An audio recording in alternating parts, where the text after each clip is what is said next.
Girls, they want to have fun. Dear Shandy. Welcome back to another Dear Shandy Bachelorette recap, listeners. Hello, Andy. Hello. How are you today? I am doing quite well. Quite well. Even though episode 3, would we agree, left a little to be desired? Yes. Yes. It left a morsel to be desired. A morsel. Do we have any housekeeping before we get going? I don't think so. Nothing? It's very hot. We have nothing? Gosh. We should have thought about this before we started recording. Okay, no housekeeping. You guys get off easy. I wonder if they even like housekeeping. They're like, We went bowling. We did go bowling. No. They're like, you can axe this segment. We don't care. No, they care. I mean, not to toot my own horn, but I had a good game of bowling. Yes, you worked your way up. Every time you need to warm up into it, and then your second game, you're on fire. Yeah, you gotta get in the zone. There's one spot on that lane you gotta hit, and when you find it, you stay there. You're home. Bowling is one of those things where I always imagine myself to be good at it, and then when I do it, I'm like, oh wait, this is harder than I remembered. Oh, I know. I have those things too. Mm-hmm. Yeah. What's one of yours? Tennis. Yes, that's a good one. Yeah, I'm like tennis. You just hit the ball back and forth. Look how easy it looks on the TV. Totally. Okay, shall we get recapping episode 3? Yeah, let's do it. Okay. So episode 3 of season 20 of The Bachelorette picks up with a man chat where Brayden is saying that there's a lot less men than there were before. And Andy, you corrected with fewer. Trying to pick my battles. Is that you picking your battles? Yeah.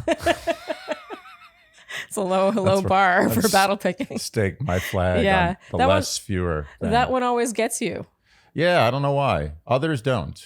But that one does. I think it was one time when I was in school, like someone really scolded me. Like I got a real talking to about the difference between less and few. Yeah. And I always remembered. It's up there with so-and-so and I's date. Yeah. Well, that's the king. Charity arrives in a metallic pink leather jacket. And I liked this. It was just like actually the Kelly green leather jacket from last week where I'm like, I respect the choice, but I wouldn't wear it. But like, she looks amazing. She pulls it off. Yeah, I'm not going to weigh it on that one. She takes risks, which I appreciate. She apologizes for ending last week's barbecue early. That is not a nice thing to do. People like barbecues and they like them to go on for a long time. I generally find barbecues go on for longer than they need to, though. Yeah, we're not barbecue people. That's why. Most people like barbecues. Yeah. We don't eat meat, which is a big problem. So we're going to have like grilled eggplants. Yeah, but a no one barbecue is wants not that. about the eating, really. It's about the socializing. Yes. Drinking. More about the drinking. It's about the drinking. That's the other issues. We're not big drinkers. Yeah. Wow, we sound like a lot of fun. Come party with us. She says she does feel her husband is there, though, so she wants to be very intentional. I don't understand how that explains the barbecue canceling. I got to be intentional, and you got to cancel barbecues. But she says, don't worry, we're heading to Oceanside, California. Huh? I will admit I had never heard of Oceanside, California. I think there are a lot of ocean sides. Really? I feel like there's ocean sides everywhere there's an ocean. There's Oceanside, whatever state like is every on the ocean. state that has an ocean on its border has an ocean side. Brayden will get this first one-on-one date of the week, which is kind of a big deal because it means that instead of taking a hot, sweaty, long, trapped bus to get to Oceanside, California. Usually a hot, sweaty, long is not followed by bus. So impressive. He will take the helicopter with Charity. And as they drive off, we hear the guys packing and speculating about Brayden's likelihood of coming home. So, of course, cue villain music, as we've come to expect with Brayden. It's very powerful. Yeah, it convinces people that he's bad. Yeah. Well, it's like a laugh we don't want to track. spoil how we feel about things, Andy. Oh, I'm just saying, totally unbiasedly, it is a laugh track in a bad sitcom. Oh, it is truly like a laugh track. Like sometimes I'll watch a sitcom and catch myself laughing at something that's not remotely funny or that I don't find remote. Yes, I was told to laugh by the laughter. And I'm like, wow, that really works. Yeah. And it's just the same thing. The villain music, you're like, oh, someone's not here for the right reasons. Oh, you're showing Brayden and playing that music. Okay. It's only because I'm so well trained in this sport of Bachelor that I can see through that. They, of course, fly right over the mansion and Brayden cackles at this, which, of course, is seen as like a evil thing, I suppose. He calls it cruel. And I thought it was funny how the guys reacting were like either waving, giving them a finger, or giving them the peace sign. Mixed emotions. Yeah, it ran the gamut. There was a bit of everything. The guys drive in the steamy bus, the aforementioned steamy bus, and Xavier is knitting. I thought this was very so cute. Yeah. Everyone else was like, trying to sleep, and Xavier's just like. And you know what I liked about it? I don't think it was performative. I think he was just like, of course I'm going to knit on a long bus ride. What else am I going to do? I totally agree. I don't think he was doing. This was like iPhone footage, and I gotta say, like dirty iPhone footage. Like on the screen is like cloudy. Oh yeah, it was terrible. Yeah, but they took it. It was secret. He didn't know people were doing that. It wasn't like there was a crew there shooting that shot. It made me fall in love with Xavier even more. I know. He's slowly rising to my favorite. He was already at a close second for me, and now I'm like. I just love Dotton so much. You really love Dotton. It's between the two of them. Okay, so Brayden and Charity's helicopter lands inside Petco Park, aka America's #1 ballpark. I mean, that just shows you how many people have pets in this country. They love their pets. Petco Park. It literally, just the things you get for pets creates enough money that they're like, you know what, let's have a giant park in a big city. Well, first, no, there's a big step in between. Let's have a huge corporation, like a Walmart of pet stuff. Right. And then that's going to be so successful nationally that they're going to then They literally sponsor. don't, when you get a stadium, you don't know what to do with your money. That's it. Yeah. That's the final stage. You're like, what do we do? Like, do we invest in new things? Do we pay ourselves more? Like, we've paid ourselves too much. Let's just get a stadium. I have to admit, I like Petco and we don't even have a pet. Sometimes I just like to go inside of Petco. Is that an embarrassing confession?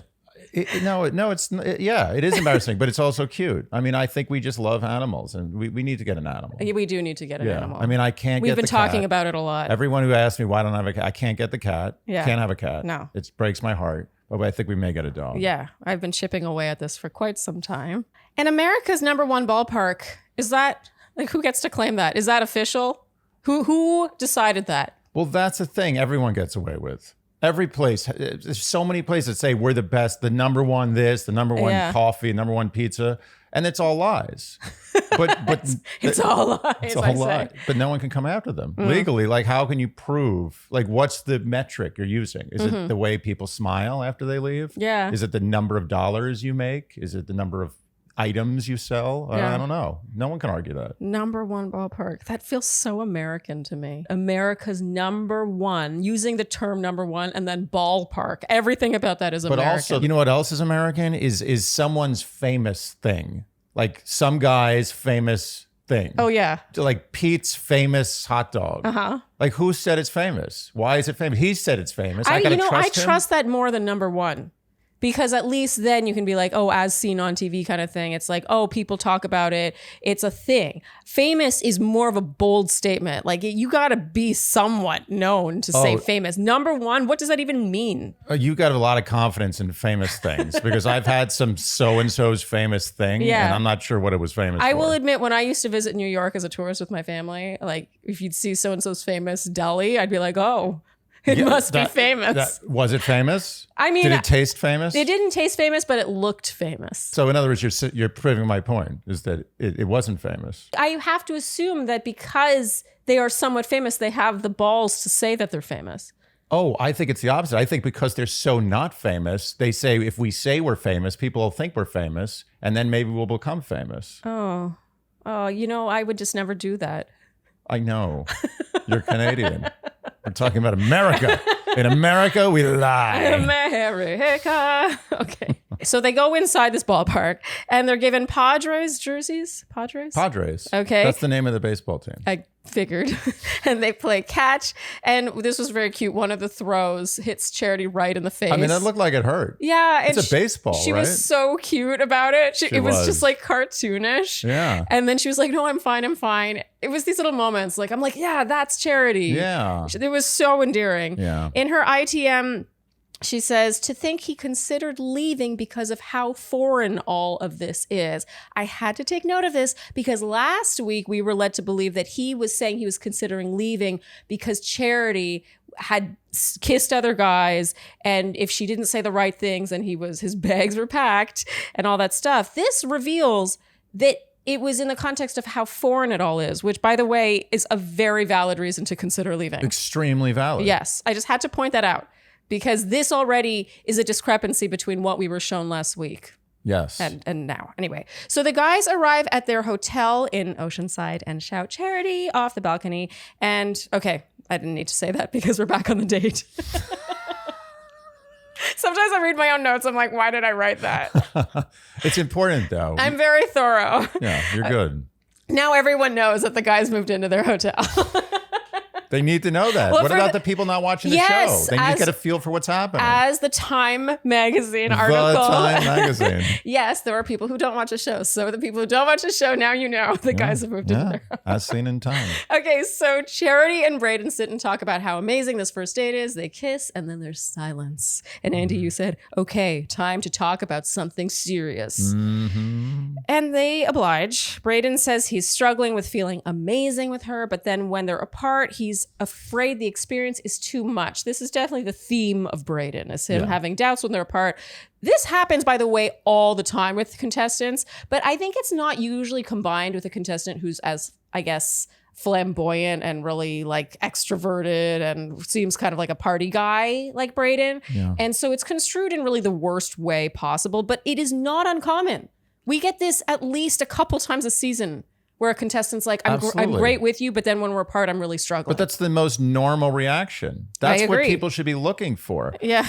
To be honest, I think Brayden, when I look at Brayden, I think, sometimes we talk about AI contestants and they're usually leads. Yeah. But I think I look at Brayden and I see an AI mistake. Like you put into AI, like, how do I win the Bachelorette? And the AI is like, is that what it does? And then it comes out, it's like dangly earrings, man bun, Scarf. big scarf when it's hot, like talking about how you don't feel comfortable in the situation. Yeah, dances. Talking about how you're upset about people getting kissed. Uh-huh. And this is Brayden. I'm telling you, Brayden put into ChatGPT, how do I win the Bachelorette? And he's doing all the things. I'm not saying he did that, obviously. I think he's sincere. But I do believe that everything he's doing, even when he's doing things that you think will hurt him, are exactly what he should be doing to win. And he's giving himself the best chance he has. Oh, I don't know if I agree with this. All right. Because I feel like the AI contestant would be more like an Aaron B, the guy that says all the right things and then is like, I'm protecting her honor, all that stuff. No, that's the old. That's like 2017 AI. The new ChatGPT, it's like, no, that's basic AI. No, I'm going to go another level. No, the show is basic. Yeah, the show is basic. You're wrong. I'm sorry. The fact that Brayden is given villain music, it's more basic than that. It's like you cannot look at the nuance of what he's saying. He's not saying the thing she wants to hear, therefore he's bad. Cue villain music. He says he's afraid of the experience being too much. Literally, the bad music begins. Okay, AI is not perfect. Okay, so Charity's not okay with this, obviously. She interprets this as him not seeing her as being worth fighting for. I love how the nuance can always be seen in at the worst angle. Oh. And now we have a man chat at the hotel. The group date card reads, Can you feel the love tonight? And going on this date are Joey, Aaron B, Michael, James, Caleb, Aaron S, Sean, Xavier, Tanner, Adrian, Dotton, and John, which leaves Warwick. And the guys seemed very perturbed at this choice because it turns out Warwick is so quiet that none of them know anything about him. Yeah, I don't recall hearing him say anything. And that doesn't mean a lot that we're not seeing that because, of course, they edit out the personalities of most of the guys on these shows. But the fact that none of his housemates, his roommates, know anything about him other than he's a nice guy. Yeah, says something. It says a lot. Okay, so it's the evening now. Charity, we have to talk about her outfit, is wearing white cutoff jeans with white booties. A beige, loved the color of this, beige leather bomber with a beaded crop top. These double hoops with crystals. I just loved this look. I once again would have preferred a big bouncy ponytail with this look. It would have been more like sporty chic, but she looked fabulous. I mean, her style's on point. Yeah, I feel like you like Charity's fashion more than any lead I can remember in a while. She's up there. She's like top 5 for me, which is really saying something because there've been some well-dressed bachelorettes over the years. Who's your number one? Number one, JoJo. Yeah, JoJo had great style. Yeah. What about Caitlyn? You like Caitlyn too, right? Yeah, Caitlyn also great style, but JoJo is just like every single look. You're like, oh yes, everything. Like for whatever the purpose was, whether it was casual or dressy. Are you laughing at how excited I'm getting? Yes. And her hair, she did different things with her hair. It was just this. It wasn't just the outfits; it was the styling. All right. Yeah. Okay. I just got my answer. I'm like getting excited talking about it. Want some water? Okay, so they sit and talk. Charity brings up Brayden thinking about leaving, and she says it makes her nervous.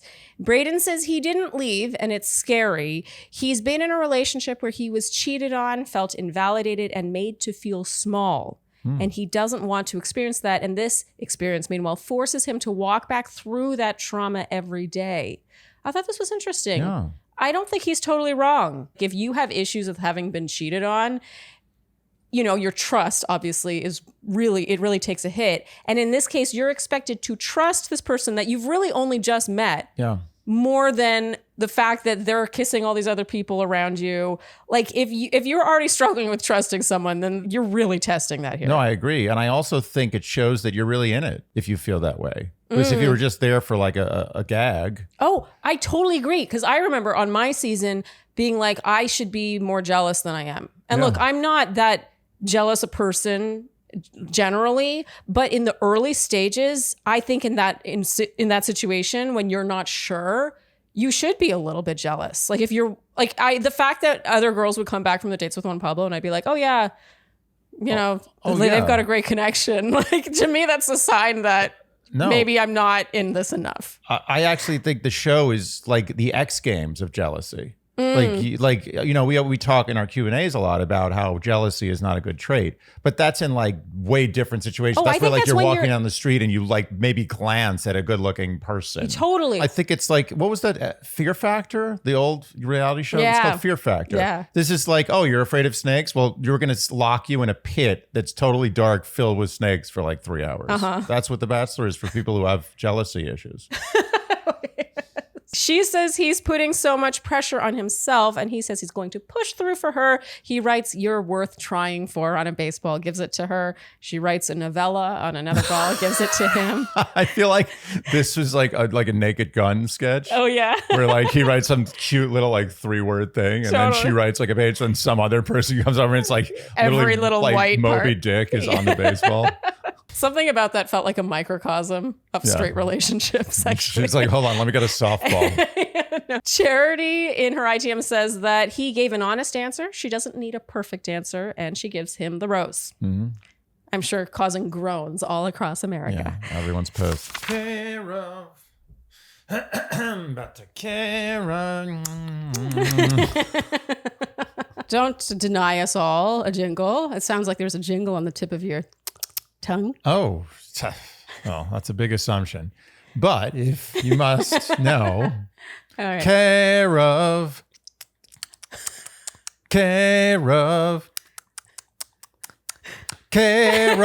yourself today. Oh, wow. I gotta say, you really pulled that one out. Meanwhile, I'm holding a lot of chocolate protein because this is literally how we live now. This one is almost done. You get upset when we're running low. And that's why we love the fact that Care of also has a subscription service so you can get it delivered every month. I need at least 3 backup tubs. I get nervous. But I have been working out more, as we've discussed, and I now do pre-workout protein and post-workout protein. That's a lot of protein. Yeah, sure is. So Care of is a subscription service that delivers high-quality supplements, vitamins, and powders directly to your door. And what makes Care of so special is that everything is personalized. All of the things that are recommended to you are based on the quiz that you take on their site, talking about your lifestyle and how you've been feeling, how you want to be feeling. And then doctor-backed recommendations, they'll say, you know, you could use some of this supplement in your life. This powder could help you. This vitamin could help you. You know, it's nice to have your hand held. We here have for you, Andy, the Prebiotic Plus and the Chromium and Apple Extract. These were based on your quiz. And I love how These are super travel friendly. They say, hi, Andrew, and have a little quote or tip each day. And just what you need in there. There's nothing more, nothing less. And to make you feel better, you can sleep at night. The packaging is compostable. Of course it is. Yeah, of course. They thought of everything. So right now, our listeners, the Shandies, can save a whopping 50% off your first Care Of order by going to takecareof.com and entering promo code Shandy50. That's 50% off your first Care Of order at takecareof.com, promo code Shandy50. Andy, you're really cradling that protein over there. So, Andy, we are officially in summer. It is summer. It's hot, which means that when you sleep, you're hot. Dank. I wasn't going to leap to dank, but we all know that that can happen when you're sleeping in bed at Not night. in cozy. You're like, cut to the chase. Yeah. We're talking about Cozy Earth. We're talking about Cozy Earth bed sheets, which are made from viscose from bamboo, which beyond being just, I mean, there's a million reasons why that's good. It's more sustainable than cotton, super durable, it never tears, but it is also cooling. If you think about it, how insane is it that almost all of us sleep with the same sheets in the dead of winter versus the heat of summer? Temperature control is the most important aspect of getting a good night's sleep. It's true. You don't want to be too hot. You don't want to be too cold. And it's awful when your only options are like, okay, I'm going to have nothing on top of me, Right. or I'm going to be too hot. And then the monsters get you when you have nothing on top. The monsters, They do. they come out from under the Yeah, bed. you need the sheets. Yeah. The sheets protect you. Yeah. They're like, oh no, Cozy Yeah. Earth. No, they don't know what to do It's with too sheets. cozy. Yeah. And of course, you are wearing your Cozy Earth lounge pants, which you wear for every recording ever of this podcast. No shame. No shame. And they look good as new. Every time we wash them, there's no pilling, there's no fading. I mean, look at those. Look at this. The proof is in the pudding. That's the same pair he first got. This is not some new pair that we're pretending is the original pair. I gotta be honest with you, it's getting a little weird. Like, I feel like I've been beaten by my lounge pants. Beaten, yeah. I've been beaten. Yeah. They won. They're like, you're aging, we're not. Yeah. And Cozy Earth bed sheets have been on Oprah's favorite things list for 5 years. in a row. 5 years of Oprah. Oprah putting her name on these sheets for 5 years. Yes, she can afford the most luxurious, most expensive sheets in the game, and she still loves Cozy. That says everything you need to know. So for a limited time, save up to 40% on Cozy Earth. Go to cozyearth.com/Shandy and enter promo code Shandy to save up to 40% now. Try them for 100 nights. If you don't sleep cooler, send them back for a full refund. That's cozyearth.com/Shandy. So the next day, Charity, it's the Barbie date, and appropriately, she is wearing a bright pink outfit with a satin blazer, a bustier crop top, shorts, and matching platform sandals. Yeah. Obviously, this was over the top in a Barbie way. I thought it looked fabulous on her. Jojo and Jordan are hosting this date. I think this is actually a brilliant crossover. Oh, yeah. I will say it didn't live up to what it could have been, No. in my opinion. But they had the right idea. Yeah. We knew that what was happening. We knew we were being sold something blatantly, but this was the perfect cross-marketing opportunity. Yes. And they just kind of dropped the ball a Well, little bit. especially in how the guys had different outfits. Yeah. And they were like different themed Yeah. Kens. I thought that was brilliant. Great. But to me, this should have been more so like photo shoot date or something like that. The fact that they had to write songs and then they didn't show all of the songs, I kind of felt like it came and went and I didn't really know what happened. I always feel like these kind of things are who's going to embarrass themselves the least. It's not about what's going to be the most fun. It's just like who's going to be the least mortifying. Yeah, but then in that case, you don't need Barbie Right. or Ken outfits for Right. that. Like, Right. I don't think they needed to dress up to do that. They could have just done an 80s thing. They Yeah. were like, tonight is 80s song night. Yeah. Like, go embarrass yourself. Yeah, they used up 2 solid group date ideas and blended them together, and it made both of them weaker. Yeah. This was a photo shoot. You are right. Yeah, in my opinion. Okay, so the guys arrive. They show a video of Simu Liu greeting them because he's one of the Kens from the Barbie movie.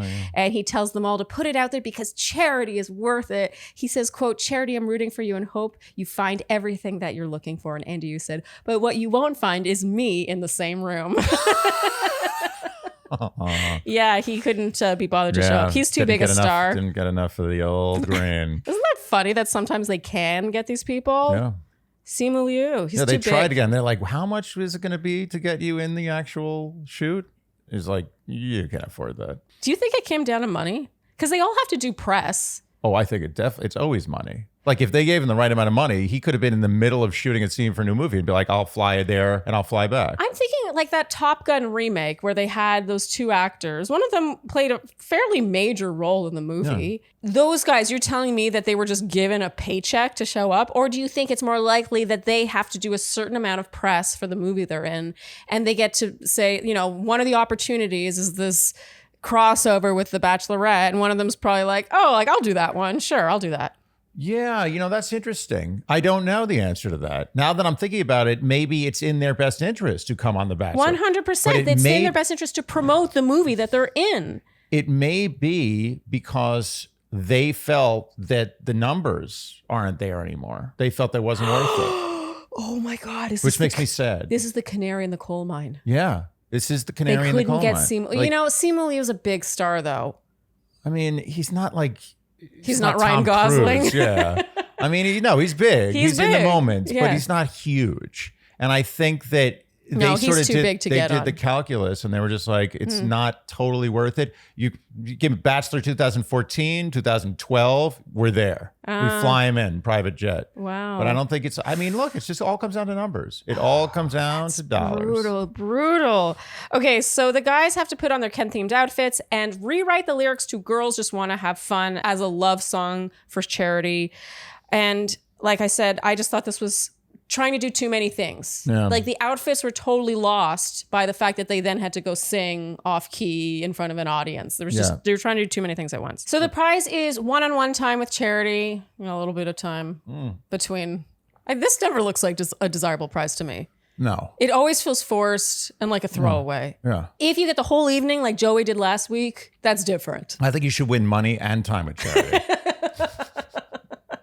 Time with Charity is not enough. You need money too. No, yeah, it's nice. It's nice, but you know, a little casual. I love how you think about that.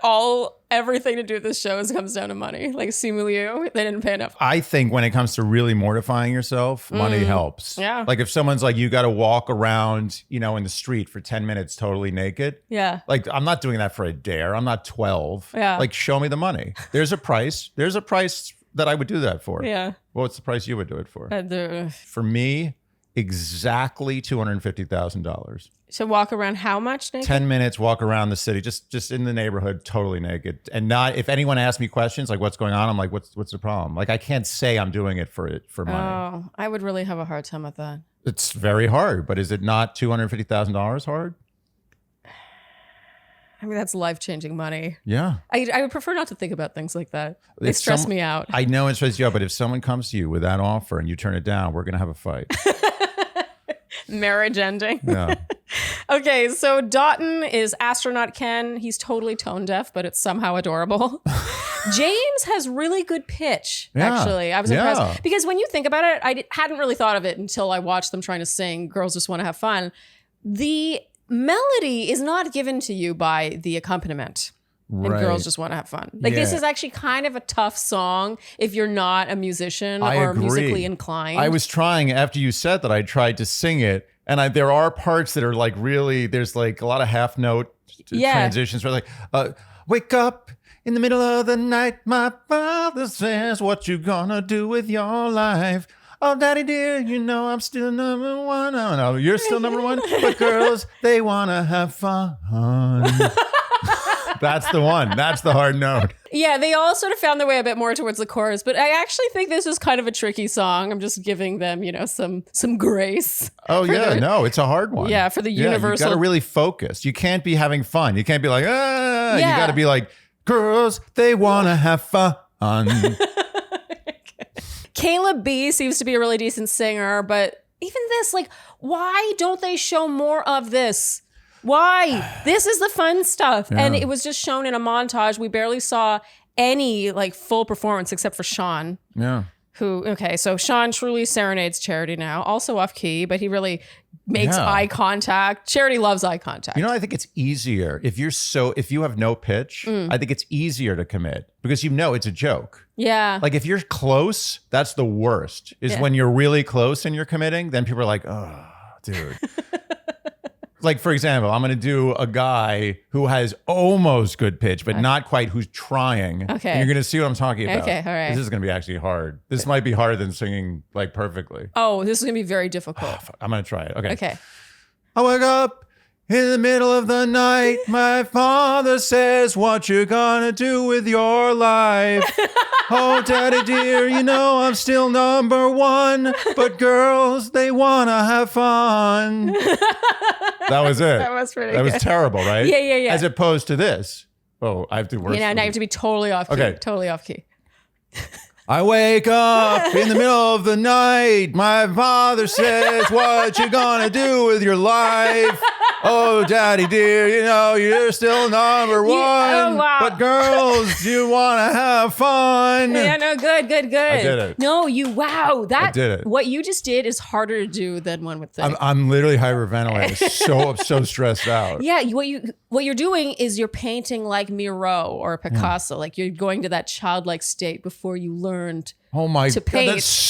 that's the best analogy you've ever had. That's exactly what it is. To sing when you know how to hit. I don't have perfect No, but pitch, you have good but pitch. It's decent pitch. Yeah. I have exactly decent pitch. Yeah. When you have decent pitch, to try to sing slightly off pitch Yeah. is exactly what you're talking Even when about. I sing off pitch intentionally, what I'm just doing is singing like a quarter tone or a half tone lower. Yeah, you know how to hit it. It's like you all know calculated. The places. It's yeah, calculated. It's mathematical. Yeah. Okay, so of course Sean wins because eye contact always wins. Yeah. So poor Caleb once again gets snubbed. This is the second time now where he's not chosen. I think she's just not into Caleb. She's not. If she were into Caleb, she would have given him VIP from Dodgeball and she would have rewarded his excellent singing. I think Caleb is there for a joke. Yes. And he knows it. Yeah. No one knows it more than Caleb. That's the whole art of WWF. Oh. Is knowing it's a joke Yes. and fully committing to it. Totally. Well, it's not landing with Charity. No. She seems to know that he's there as a joke. Yeah. She's like, I'm not making out with you. Okay, so the snippet of their conversation, I gotta say, oh my God, I wrote is a joke. Yeah. The snippet of her conversation with Sean. They're on the pier and then it feels like, it's like, oh yeah, I feel connection. Yeah, I feel connection. And it honestly feels like she just cuts straight to kissing because she's like, I don't want to talk to you anymore. Oh, yeah. We'll just kiss. I would feel the same way if I was a woman with Sean. With Sean. Yeah, I would just want to kiss him. I don't want to talk to him. Oh, he seems like a nice enough guy, but I just want to kiss him. it's moments like this little mini date on the pier. I was like, oh, that is a tough job she's got. Tough job. And she is good at it. You know what I think there's two things. One is Charity either loves kissing, just loves it. She just, any kiss is Yeah, good. but the Bachelorette needs to seem like that. And that's how good at being a Bachelorette she is. Right. But I think the part B is that she actually uses kissing as a way to stop. 100%. I would probably do the same thing. So is it possible that she loves kissing and is able to use it as a vehicle to stop the conversation? I think that she's using it as a vehicle to stop the conversation. So she doesn't necessarily love kissing. I think she loves kissing people she loves kissing. I think she has the benefit of loving kissing, even if it's someone she doesn't really love that much. You're falling for it. Oh, really? I think you're falling for So it. you're saying that she's selling us that she likes kissing, even though she doesn't. I think she's selling you that she likes kissing all the guys, and that makes her a really good Bachelorette. Because with Sean, I don't think she's interested in talking to him or kissing him. But she wanted to reward his eye contact. Probably when they got talking, she was like, oh, wow, there's really nothing here. Let's just kiss so they can get their sunset kissing on the pier shot, which they did get, their money shot. And then she's like, okay, phew. Oh, so she's using kissing as basically a get out of jail. I think most women in this situation would do that. Interesting. I would totally do that. I would too. As I said I was going to kiss Sean before talking to him. I said that. So I think I love how you tried to turn that into when I told you so. This is a very I told you I would have kissed it's Sean. very unflattering. I told you so. But I think Game of Roses, I'm speaking to you, clues, right? yeah. Should have a kiss count. I think that Charity may have kissed more guys than I've ever seen a lead kiss. I don't think you're right about that. I just feel like there's a lot of kissing I going love on. that you're bumming that off on another podcast. Yeah. Do your work. You're like, you guys track things, you do that. There's a fantastic ITM of Aaron S's here that says, you want a pretty boy, go chase after Sean, but look at me, I'm a real man. And meanwhile, he's wearing this this cropped, like glittery tank top. That was unbelievably amazing. He said it with a complete pan face, like he forgot what he was wearing. He completely forgot. You know what that's like on a Halloween where two guys are like beefing with each other suddenly, like at a party, and one guy's like, "Yo, bro, come at me. Yeah. Come on, let's go right here." Yeah. And the guy's dressed as like Princess Peach. Okay, so it's the evening now. Sean arrives. He rejoins the group singing, which is not received very well. This was such a strange choice. Why did he do this? Why did he arrive singing? It was, you know what? He has a bad read on things. Yeah, he was like, I'm lightening the mood. The guys have probably been made to wait around like crazy while he was off making out with Charity on the pier. And it was just such an odd choice for him to arrive singing the song that won him the one-on-one time. Like, I don't understand what universe that would be well received in. It just felt very gloaty. And Aaron S. says, "Are you an only child?" That was good. I love how that's like an insult. Are you an only child? Only child syndrome, OCS. Wait, is that a thing? Yeah. It's generally a little more selfish. Really? Yeah. Because they get everything. They were the only child. Yeah. All the attention was paid, and they expect like a lot of attention. Yeah. It's not universal, but we have a friend in my tight friend circle that we always refer to as OCS. Who or which friend? Well, I'm not going to tell you. No, I will bleep it. Oh. Oh, really? Is he an only child? Yeah. Really? Oh, yeah. And does he act? Honestly, I think he's pretty generous guy, but yeah, there's some OCS tendencies. Okay, interesting. Charity arrives now in a pink coat, quite a long pink coat, a black mini blazer dress with cutout details on the sleeves, with crystal bows and a pearl belt, and matching crystal embellished heels. This was pretty fabulous in an evening wear Barbie kind of way. I don't know if I would have been like, that's an amazing, like I love that if it weren't the Barbie themed date, but man, did it ever work for this date. Works in a Barbie environment. She looked beautiful. Okay, so she toasts and then Sean inexplicably grabs her first. It felt like he had made a deal with the devil in the interim between his makeout on the pier and this evening group date. It's like a producer had pulled him aside and been like, okay, so if you sing a lot and pull her first, you're going to last longer. And I mean, he did end up lasting. Because Sean, up until this episode, had been pretty low key. He's feeling his oats from that Ken and Barbie competition.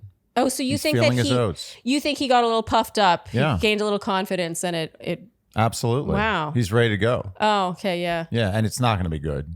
It's I not gonna agree. end well. No, I don't think it's a good move. No, It's he's not a not great going look far. on him. I don't know. It's not. He strikes me as the kind of guy who should be really back laying in the cut, like just real chill. Yeah. Like it works. It works. He's like a nice looking guy. He seems very, very mild mannered. Like just be yourself. You know, I think part of the issue is that he doesn't commit enough. If you're going to be that villainy, then you got to really commit. You got to not give a shit about anyone else. He half-assed it. Yeah, but later on, James is like, if I go home, like that'll really suck. Like I won't get time with her because you did this and this and He's this. like, well, they'll deal with it, dude. No, he doesn't say that. No, that's what he should say. Yeah, that's what he should say. You should commit instead. Sean's like, oh yeah, I would feel bad. Yeah. No, it's not the right answer. No, it's like it's not. It's like don't hate the player, hate the game. Yes. So John has one-on-one time. We have to talk about this because we had a lot to say about this. I wrote, it's more of the usual aggressive smoothness of John's. As you called him, Andy, you called him 1 year Johnny by now. Because last week we were saying we like John. We really like John. We're rooting for John.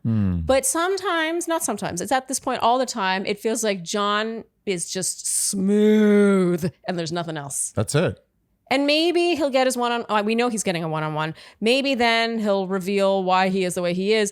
But it just feels it almost feels planned when he was like, so I played guitar for my church, but I don't sing. I think if I sang, I wouldn't be single. And she's like, ha, ha, ha. It just felt like he knew he was going to say that before he said it.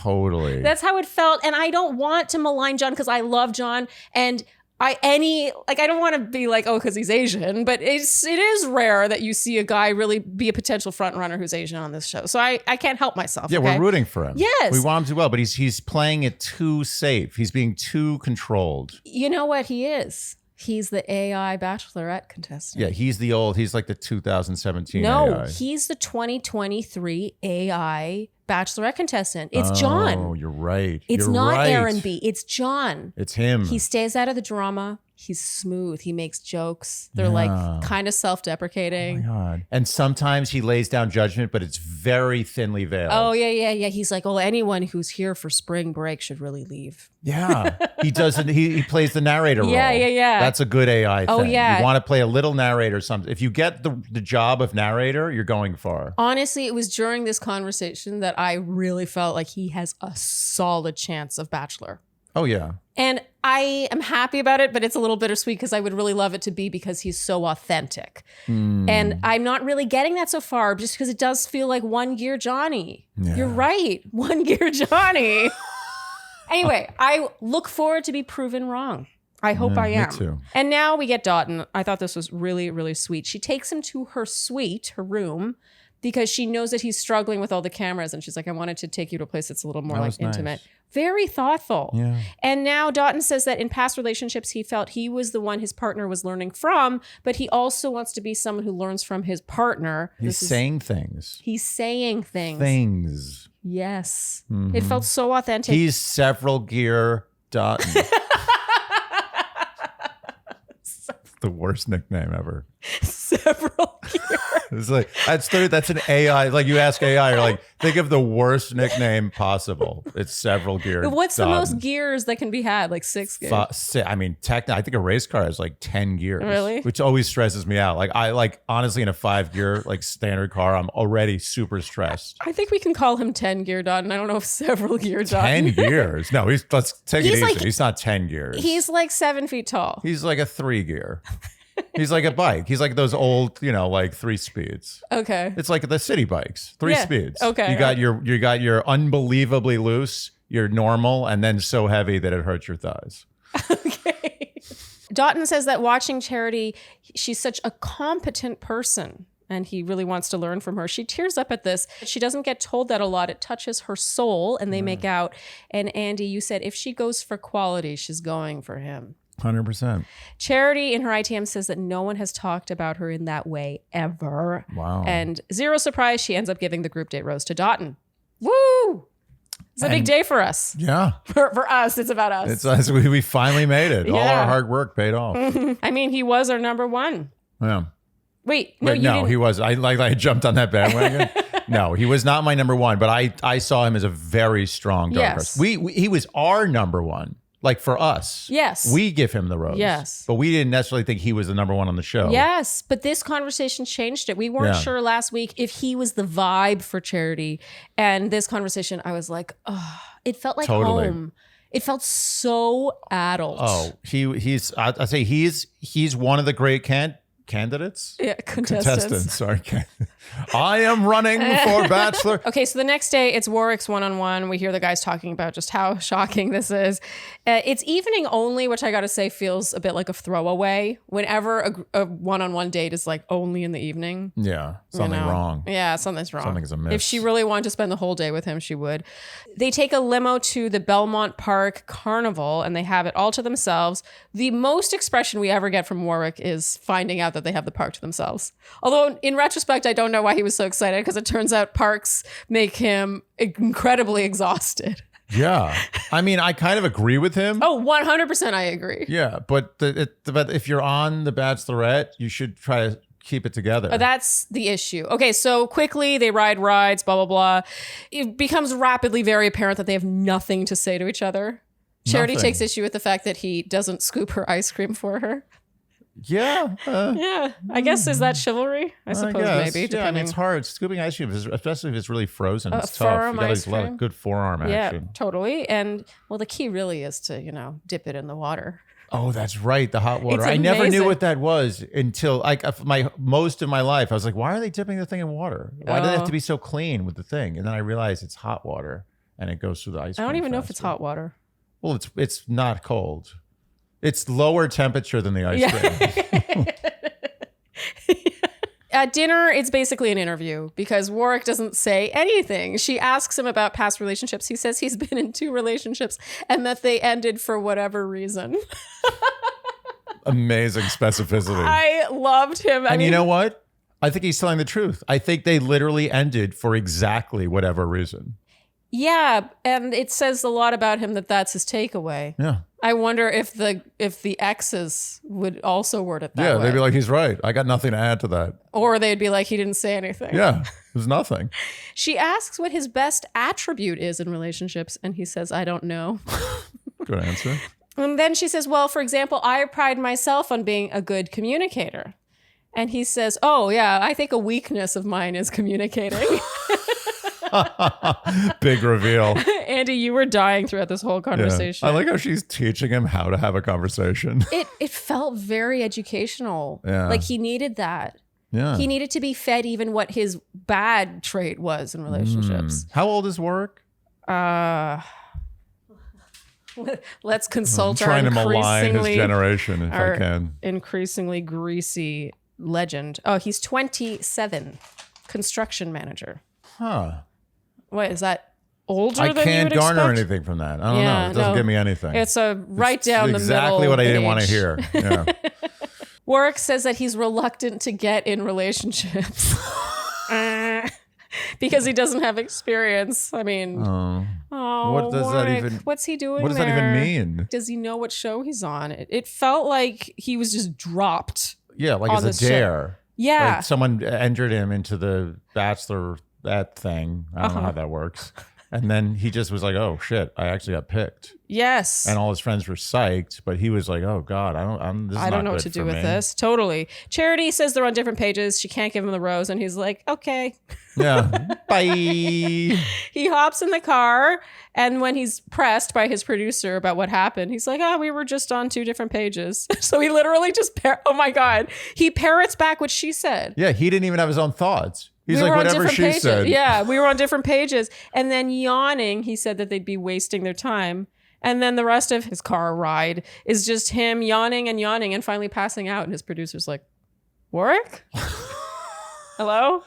Amazing. I'm always looking for the fourth wall. Like, how was this edited? This is what it is. Like, it was crickets. Yeah, I think this is who he is. I think there's some mysterious part about Warwick that we don't know about. Like maybe he's a really fascinating character. I think he's probably shy. He's definitely shy. Introverted. Super introverted. Very inexperienced in relationships. Yeah. I mean, we learned that. And this is not the setting. And he's not a performer. That's the big difference. Yeah. He's not a performer. He can't fake it. Yeah. And I gotta say, I was amused. I was entertained by this I was also date. entertained. Yes. And you know what? He didn't seem uncomfortable with the fact that he clearly wasn't performing. He even said in the ITM, and I felt it was sincere, he said, I think this is going really well. Yeah. I think that you're right. That's what the magic sauce was that made him so funny, was the fact that he was totally fine. Totally fine with it. He thought it was going just swimmingly. Anyway, it's now the next day. Brayden says he's having a hard time fathoming getting down on one knee and proposing at the end of this. Dating, sure, but an engagement is huge. Cue bad guy music, because God forbid. Yeah, I got to make sure we know. Yeah, 2 weeks into this process, you cannot envision yourself getting down on one knee. Aaron B. takes note. Okay, so now it's the rose ceremony cocktail party. Joey in his one-on-one time, he just shows Charity letters that his grandfather used to send him. This is a real... I got to be honest. It's nice that he has these. Yeah, it feels gimmicky I to you. just feel like this is something you just keep to yourself. Andy. I'm just saying.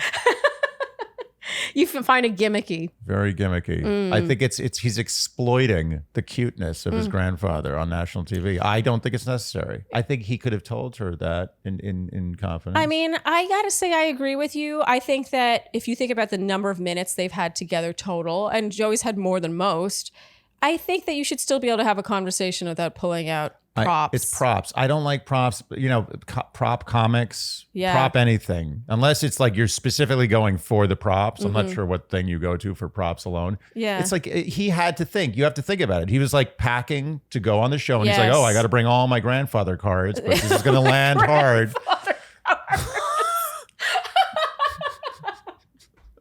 Can't forget those. Yeah. Yeah, and here's the thing, that is very touching, but I agree. I feel like that's something you share later on in real life, not on camera. I totally agree. Yeah. Okay. It's minor detail. I'm not No, maligning we him. like Joey. Yeah, good Lots guy. of kissing Good guy. here. Meant well. He did mean well. Bad Okay, so Xavier, execution. speaking of props, To me, this is different. He gives her a scarf that he knitted for her. So the thing he was knitting. All you prop people out there. Yeah, take note. Watch what Xavier did. Yeah. This was really sweet, except I will say the conversation was just like, I'm happy. Yeah, it's I'm whatever. happy. And then they kiss. Yeah. Brayden, she says his rose is blooming. And I thought this was some great big. Fourth wall breakage. He says, yeah, they gave me the biggest rose. And I just had to point this out because I think people think that, you know, the rose that she gave him on their one-on-one date is the same rose he has, but it's not. Ooh. If you're given a rose on a date and then later on given a rose to have at the rose ceremony, it's a different rose. It's a different rose. Because the rose is dying. Yeah, they just always want to make sure you have the most like red, perfect, perky, bloomy rose. Honestly, throughout this conversation, the enunciation is so bad that we could not understand what they were saying. No. But it was enough to warrant kissing. Sure. Which happens a lot between Charity and Brayden. Yeah. And so after his time with her, he makes the enormous mistake of happily dancing publicly. Which Aaron B is like, he's like that side eye emoji, the one that's like, it's gloating. Gloating? The dancing is a gloat. Yeah, and the side eye is a side eye. Okay. So Andy, we have many times bemoaned the trials and tribulations of adulting. It's a kind of a pain. Yeah. In the rear end to always think about the many ways in which we have to just exist. We have to look after ourselves. I know. We have to treat our bodies as temples. And you know, I miss the days when someone would do it for me. Oh, like if I had a medical problem, I wouldn't have to be like, oh, you know, at 8, I'm not like, oh, I got to make an appointment with the doctor. Yeah. You know, I got this thing, this pain. It would just be done for me. Oh, every year. I wouldn't even think about it. I know. My mom would take me for my eye exam, for my annual physical, all this stuff. Yeah. It was so nice. So Those nice. were the Everything days. was nice. God, no worries. Just being cared for, just taken there. That's why we love us some ZocDoc. ZocDoc is your parent when you're 8 years old. Yeah.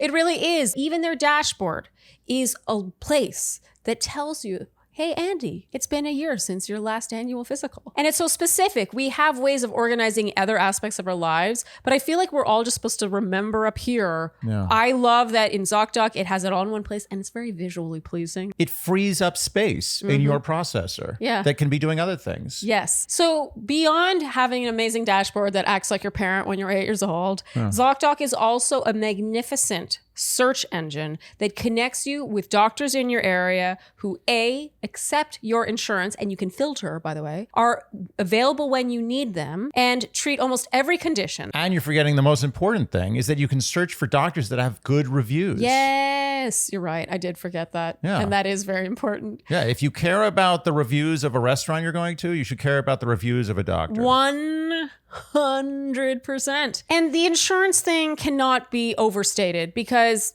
you know, there are times where you go to a doctor and then discover they don't take your insurance. What a pain in the butt. In this case, you filter it out from the get-go, so you don't even see results where the doctor does not take your insurance. What a time saver. And then, oh my God, I can't believe I forgot this part. You then can book the appointment within ZocDoc, so you don't need to call the doctor's office to make the appointment. You can see their availability right there, and some are available within 24 hours of you looking. So go to ZocDoc.com/Shandy and download the ZocDoc app for free. Then find and book a top-rated doctor today. ZocDoc.com, ZocDoc.com/Shandy, ZocDoc.com/Shandy. So Sharleen, we have experienced recently some of the hottest days ever recorded in human history. Terrifying.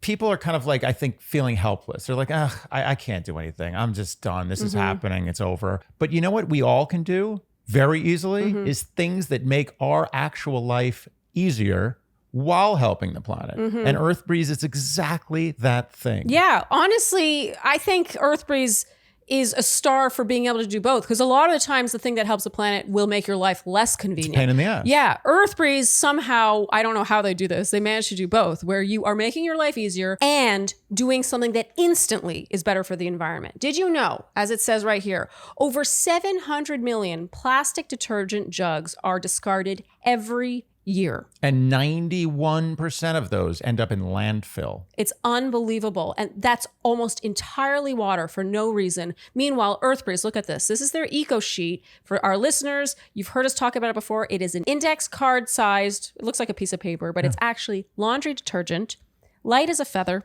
And this goes in your wash instead of that liquid, which is almost entirely water, It cleans your clothes just as well. It's safe on sensitive skin. And we know this because Andy has sensitive skin. I do. Yes. And what a game changer. Look at the package. This is 60 loads of laundry. This is shipped to your door.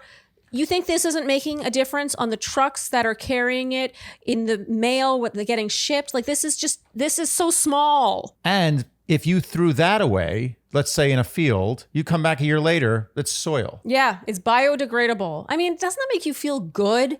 You're making things better, not worse. Also, EarthBreeze offers flexible subscription plans that can be canceled at any time. So you don't have to remember to add it to your shopping cart. It just gets delivered to your door. How nice. Everyone has to do laundry. Exactly. So switch from the old-fashioned goo to something new. Right now, our listeners, the Shandys, can subscribe to EarthBreeze and save a whopping 40%. Go to earthbreeze.com/Shandy to get started. That's EarthBreeze, EarthBreeze.com/Shandy for 40% off. Earthbreeze.com/Shandy. I'm getting a nice Earth breeze right now. Aaron B. now in his one-on-one time. Why do these guys do this? I don't know. Why do they do this? I don't know. He says he's grown protective of her heart after his one date with her.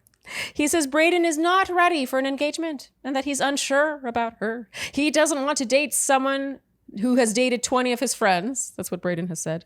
And Charity is miffed by this. She's frustrated. But he says, but don't worry, I am here for you. I wrote, what a night. You know what? He lost the always bawling moniker.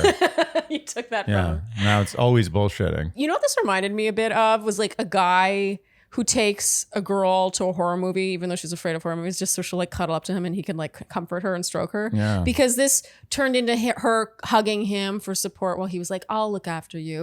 And he's going like this with her. It just felt a little like contrived. But this is the mistake. This is where AI knows better. Yeah. Like AI would never have a guy do that because once you do that, you lose. Anytime you throw someone under the bus to the lead, I think, in my experience, you're gone. You're not going to make it. It's over for you. And it's sort of a self-fulfilling prophecy, because I think the reason you're doing it is because you feel yourself slipping. But So I don't you're think sort of- Aaron B. you're- feels himself you're- slipping. I don't know why you do that. Why do you do that? Why are you worried about someone else I don't understand. if you're not slipping? You're just thinking about yourself. Like, if I was on the show, I wouldn't be like, oh, what's this guy doing? What's that guy doing? Like, oh, let me make sure she knows that this guy's a bad guy. I would just be like, what am I doing? Yeah.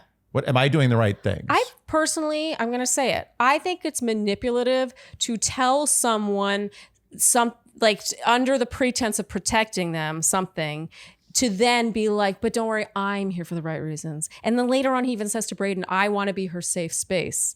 So you're creating an unsafe space so that you can be her safe space. Yeah, it's selfish. I do think so. It's selfishness masked as compassion. Yes. But you know what this episode showed, though? Last week, I said that you can't make a villain out of nothing. Brayden wasn't rubbing anyone else wrong. What we learned from this episode, just so that our criticism here is balanced, we can't defend Brayden too hard because clearly he's doing something to rub all the guys wrong. There are enough guys who are annoyed by Brayden. Is it just that he exhibits too much confidence? Yeah, I think he's a little too flamboyant. They don't like it. I think they're threatened by him. Look, I've said this before. I want to make fun of Brayden. Like, he's obviously there to be made fun of. But I think that the only fault he has in this show is that he's overly confident, and that's a no-no, right? Yes. You're not supposed to be overly confident. You're Totally. supposed to lay back, be like, Charity will make her And decision. the second you seem overly confident, it seems like you're there for the wrong reasons. Yeah, you look like an asshole. Yeah. So Charity confronts Brayden. He says he knows what this is about. He likes her. He always has a great time with her. And he says that she had asked on their date if he could see himself getting down on one knee and getting engaged. And he had said, I don't know yet. We're still learning about each other. And she confirms that this is what he said. And she agrees with the takeaway. So far, there's nothing is amiss, I don't think. No. He says guys are talking about easily getting down on one knee right now. And he says they don't understand the gravity of what an engagement means. Andy, you were agreeing wholeheartedly with this. He says one of the biggest things is honesty. She agrees. Check. And he says, I'm not going to lie to you and tell you that I can do something that I'm not sure I can do. A+. Yep. She says what's annoying is hearing Aaron say Brayden's saying he's struggling with dating someone who's dated all of his friends. And she says, what are you doing here then? You knew what this was. And he says, I knew what it was, but it's not easy. That's also check. Check. Okay, this is perfect analogy here. Someone's like, let's go bungee jumping this weekend. Yeah. And you're just like a person who likes to take risks. You're like, yeah, let's do it. Let's go bungee jumping, obviously. Yeah. And then you get to that platform and you're looking over that gorge, 500 feet below you, and you're shitting your pants. That's a great analogy. Thank you. So I have a story. One time when I was in my early to mid 20s, I took a trapeze class with 2 girlfriends. So there's 3 of us, and we arrive. And, we sit through all we were wearing the appropriate clothing. We listen to all the instructions. And she climbs up to go for her turn. And she's like, nope. Yeah, totally get it. Yep. She literally looked at what had to be done from the high vantage point and was like, nope. Yeah. And climbed back down and sat and watched us for the next 2-3 hours of the trapeze class. And I was like, yeah. Good for you. You don't have to do this. As opposed to being like, we said we were doing a trapeze class. What's wrong with you? Do the trapeze. Yeah, did you not know what this was? It's so selfish of you. Just do it. I actually think, as we said earlier, that the fact that he has a hard time with this suggests that he actually really likes her. Exactly. You don't say these things if you're there for the wrong reasons. No. That's what pisses me off. And once again, we don't want to be Brayden fans necessarily. I don't want to. There's nothing I want more than to not be a Brayden fan. Every time Brayden wears a dangly earring, you think Andy doesn't want to make fun of that? Do you realize how few guys with man buns I'm a fan of? It takes so much quality for me to get over a man bun. This guy has not done...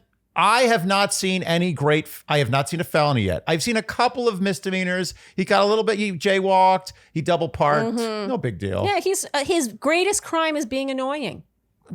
Dangly earrings. His greatest crime is too dangly about the earring.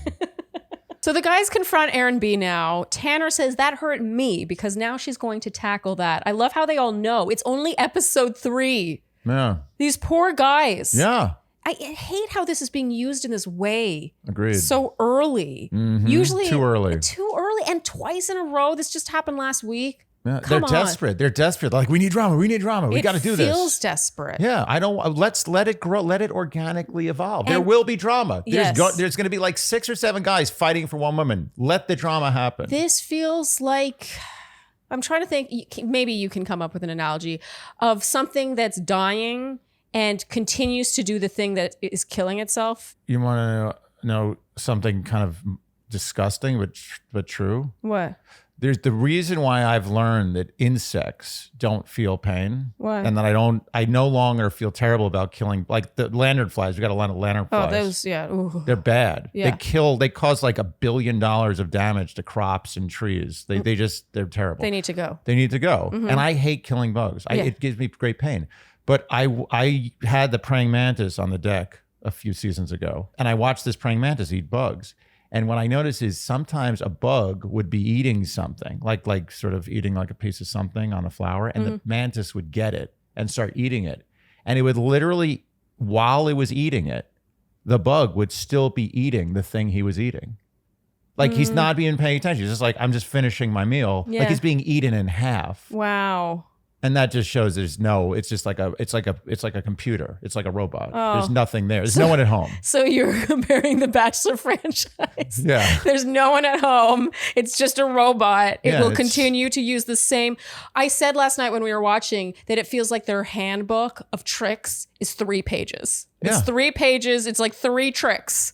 And this is the same trick they used last week where it's like, oh, something will happen with Brayden, wrong reasons, and Charity will get distracted by that. She has to tackle that. How interesting. Yeah. Those guys have only been there for 2 weeks and they're already like, now she has to tackle that. They're using the exact same thing. The cocktail party gets canceled and the guys get no time. It's just like, come on. Is there nothing else? All these people are being paid so much money. Is there nothing else that you guys can all get in a boardroom at a big table together and think of? They have to rise up from the insect world to like at least reptile.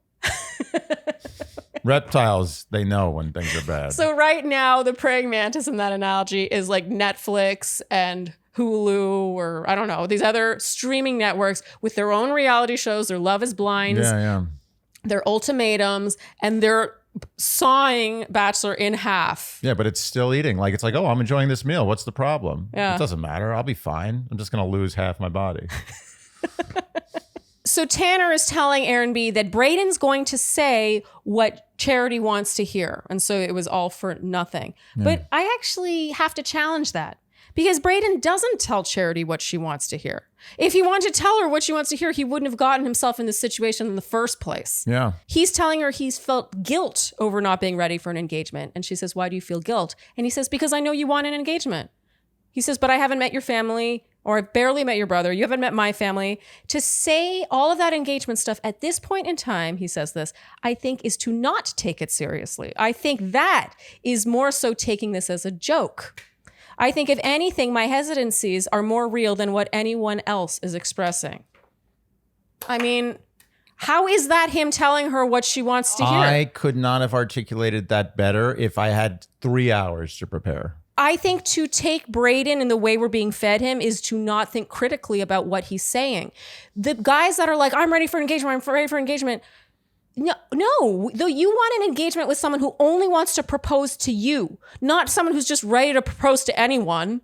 It's like these guys are coming on the show all ready to get engaged to Charity. They don't even know anything about her. How much can that engagement eventually mean if they walked in ready to get engaged? Yes, that is not taking it seriously. Yes. There's not a single one of these guys, if presented with a non-Bachelor situation, like they just met this girl in a bar, like, oh, you got to get engaged to her in 2 weeks. Not a single one of them would say we're going to do that. That's ridiculous. What are you, out of your mind? Also, think about how much more a proposal would mean coming from someone who comes from this place. Yes. This place of showing hesitation. To earn it. Yes, you earned it because like you needed me. You couldn't live without me. You had to propose to me. You overcame your doubts, your skepticism of the situation because of what we share. It means so much more than someone who's ripe for the picking. It's actually the most shallow, selfish, like immature thing to think, oh, just because ABC picked this woman to be the Bachelorette, I'm automatically, the second I land in LA,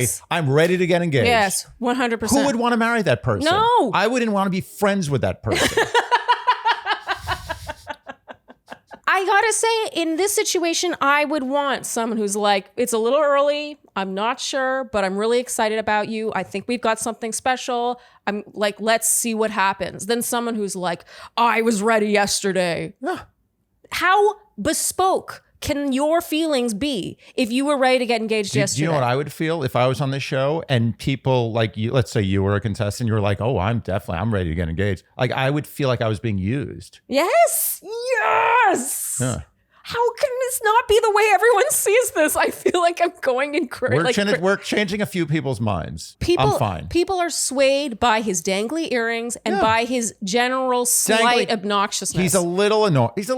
On the scale of annoying, he's a little above garden variety. And we cannot ignore, as I've said before, the fact that where there's smoke, there's fire. He is doing something socially to annoy the guys around him. Absolutely. But what Tanner said shows that they don't actually know him very well. Tanner said he's going to tell her what she wants to hear. No. He was honest, actually. Yeah. That shows that they don't know him at all.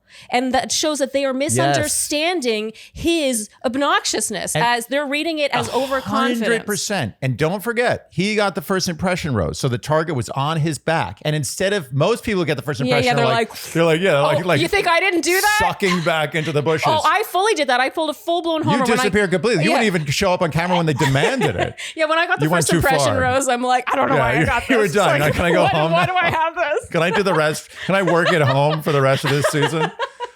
But he had a target on his back. And instead of doing what everyone else does, he was like, look at me. I got it. I'm the dude. Yeah. And that's probably. And let's remember, this guy, what does he do for a living? Does he sell medical equipment? No, he's a stay-at-home nurse. He literally sits at the travel home. nurse. Oh, travel nurse. Whatever. It's close enough. The opposite. I didn't even know what a state.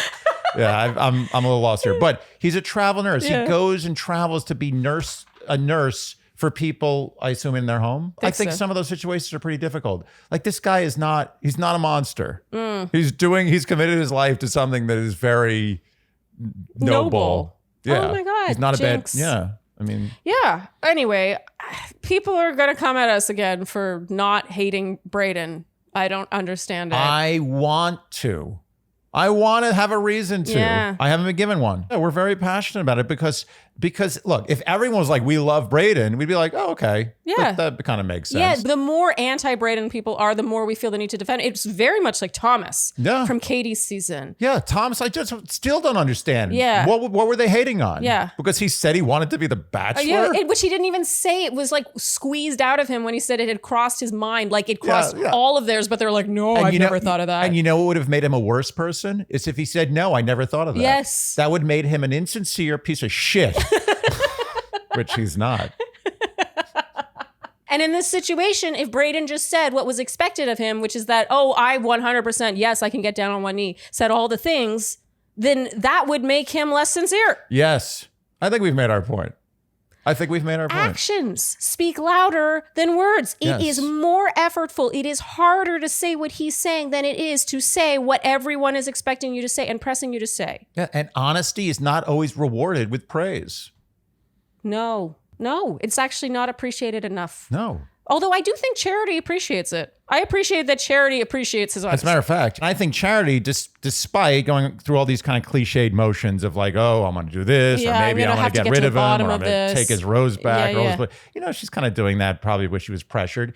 But deep down, I think Charity sees what Brayden is, and that's why he's still around, and he's around strong. Okay, so the men, of course, are all bemoaning not having time because nothing's happening. They're all just spending time with each other like they have been all day, every day. And of course, Jesse arrives. This is where they're using page 1 of the handbook. Yeah. This 2 weeks in a row now.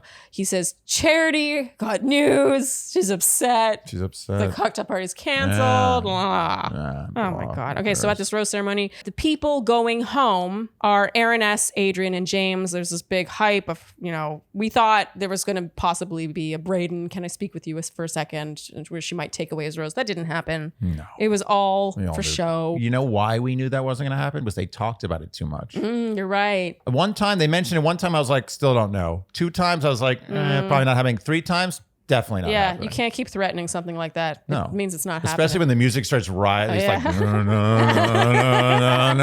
no. Aaron S., I lost my wild card.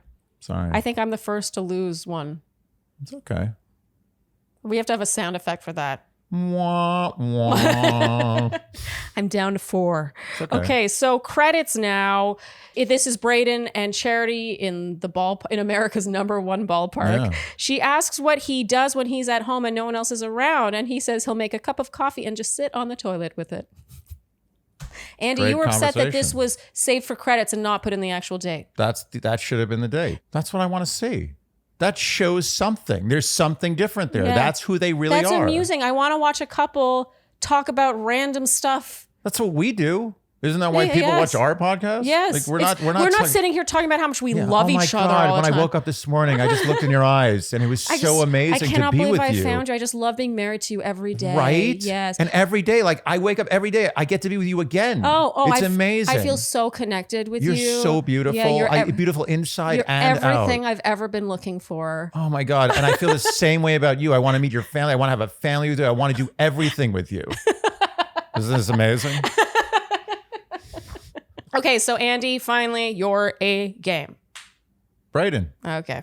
No surprise. No contest. Yes, I don't disagree with you at this point. Last week, I was like, okay, you're making a point. This week, I feel like I'm on a different planet. The fact that people are still anti-Brayden. This has happened before. Honestly, I must be recapping the wrong show because I feel this way a lot. Okay, so now Word Watch, Andy. There were zero spring breaks. Thought we'd get one, but no. Yeah, there were a total of 203 correct guesses. Yeah. And our winner of the Ultimate Self-Care Bundle from Athena Club, a whopping $186 value, is Riley King. Congratulations.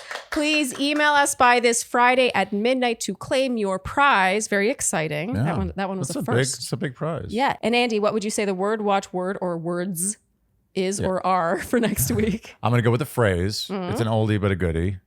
Right reason. Ooh. Okay, so right reason. Or z. Yeah. Okay. Wrong reasons doesn't count. No, and right or reason doesn't count. Okay.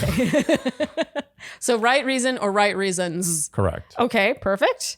And we have a new prize for next week. We have a very exciting lineup of prizes some this good season. prizes this season. We're keeping it's you guys worth listening, guessing. even if you don't like the podcast. Worth staying just for the word watch.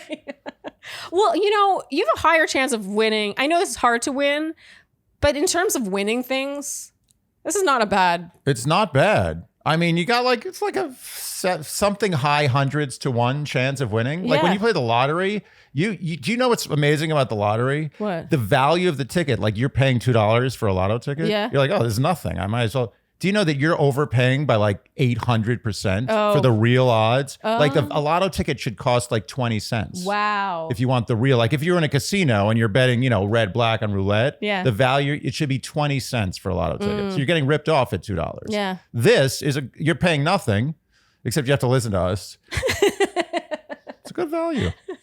So our prize for Right Reasons is $150 worth of LMNT zero sugar electrolytes. We're obsessed with this stuff. You get their insider bundle and their water bottle. We loved their stuff so much that we reached out to ask if they would sponsor the Word Watch, and they said yes. Yeah, and trust me, you're gonna like this. This is not. I know you're thinking like, what is this? You're going to like it. I drink this all day, probably too much of it. Yeah. It's amazing. It's great. Okay, so to win this $150 value prize, you must guess correctly the number of times you predict right reason or right reasons will be uttered in episode 4. You will guess by commenting either below this YouTube video or on the Instagram post for this recap. You must use a numeral. This isn't becoming a trend. Do not write twice. Do not write once.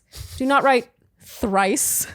It's 1, 2, 3, 4. Use the numeral. And do not email us. Do not DM us. Comment. I like the emails. I actually get a kick out of it. Oh, yeah, no. It's fun. The DMs, I'm like, no, comment. You're only shooting yourself in the foot. You have a chance to win. So please listen carefully to these instructions. You must do so by this Friday at midnight. And if you guess correctly, you will be put in a pile. And then one name will be drawn randomly by Andy to win the $150 prize from LMNT. Yeah. Great. Good stuff. Shall we move on? We shall. Okay, finally, Andy, our predictions. Who do you have in your top spot? Joey. He's doing everything right. Okay. I mean, I agree with that. I mean, in reality, he's the AI contestant. Yeah. Right down to packing his grandfather's letters to him. That's such an AI move. Okay, in my top spot, I have Doughton. I moved him back up to the top. I am just rooting for him. Yep. What he said about her, it showed he saw her, and you could tell she values that. She cried being called competent. I agree. That was his moment. That was real specificity. Yeah. It wasn't just you're beautiful, No. you're kind, you're considerate. Yeah, I can see a life with you. Yeah. Competent. Very specific. Very specific. Okay, in your second spot, Doughton. anything you want to add? No. Okay, I have Joey. He's 6'10". That's a lot. Gonna add that. Joey, I have Joey for the same reasons as you. I mean, AI. AI. Okay, and in your third spot, who do you have? I have Xavier pulling in. I also put Xavier for Ooh. third. Wow. Okay. Nice. Yeah, Xavier, I still maintain that if they end up together, the powers that be did not do their love story justice by not showing just a snippet of their one-on-one time last week at the after party for the volleyball group date. Yeah. However, Xavier is the dark horse of the season. Absolutely. I feel like Xavier was sitting behind, like, what do you call it, drafting in NASCAR, where you sit behind the car and you take the wind away from yourself and you put it on the guy in front of you. Okay. It's a great description of drafting. But I think Aaron was in front, and Xavier was just sitting behind, and Aaron's like, what the hell is this guy doing behind me? And he's just like, and he went ahead. That was it. He took his spot. I was thinking of putting Aaron in the third spot, but he's gone now. You know what Aaron did? It's like in Mario Kart where you take a shortcut, but it's difficult. You have to like hop over a big canyon or something, and you can save a lot of time, but it's difficult to execute. That's what Aaron B did this week, and it's costing him. He dropped into the thing where you get the parachute. He was trying to get ahead by being her safe space, but instead it's going to cost him in the long run. I hate that when you get the parachute thing. And it costs 2 coins. I didn't know that. Yeah. I never really care about the coins. The coins are kind of coins are weird. I think that, Okay, so in your fourth spot, who do you have? I am sticking with Brayden. He deserves a spot. Okay. I've never had Brayden in my top 4. I'm keeping Aaron B in my top 4, but he has dropped all the way down to 4th. I have a strict policy that once you throw someone under the bus with the lead, it's over. My problem with Brayden, though, is that he's too entrenched in drama in the house. He's too disliked. So even separate from what he's telling Charity, all the dislike of him will catch up with him. It's too costly. You may be right, but so far Charity's not buying it. She may be going through the motions. It's only episode 3. She has plenty of time to buy it. But I think I trust Charity's decision making. I think if she really likes him, which I think she does, I think she's going to rise above the bullshit. I really appreciate that she's not swayed the way some others have been. Some leads would have already kicked him to the curb. Yes, totally, based on hearsay alone. So I really appreciate that. I do wish she were a bit more like Zach in that she was like, I don't want to hear it. Yeah, but no one could be like Zach. No. He's unique. No one can be for Zachy. No. Okay, I have Aaron B. I just still think Aaron B is a front runner. It says a lot that Charity was like, it came from Aaron B. Yeah. Oh, my hero. She put a lot of stock. Yeah. She's like, Aaron B said it. It's different from Adrian saying it. It's Aaron B. It was kind of like a little bit of hubris for me to replace Aaron B with Brayden. Yeah. I think I'll regret that. Yeah. You're making a point. I'm making a point. You're making a point. Making a point. Yeah. Okay, Andy. That's a wrap. All right. Episode 3 already. Episode 3 is always a difficult recap. Because things are starting to get going. There's a lot of guys, and it's very hot. Can we talk about how hot it is? It's hot. I've been scalding. Yeah. We can't have the AC on because it's too loud. And people in the South are like, shut up. Yeah, I know. Hold my beer. Okay, if you enjoyed what you heard today, you know what we will ask of you, and that is to like, subscribe, hit the notification bell, follow us on Instagram, and TikTok. Leave us Apple and Spotify podcast ratings and reviews. Tell your friends. And I once again forgot to say this at the top of the episode. You were supposed to remind me it's your fault. I was. It is my fault. It's usually my fault. Everything is my fault. Next week, don't let me forget. Top of the episode. Top of the episode. Top of the episode. Top of the episode. And remind me in the comments. Tell me to remind her. I count on you guys. And generally do all the things you would do to support a podcast you enjoy. Thanks so much for tuning in. And we'll see you next time on Dear Shandy. Bye-bye.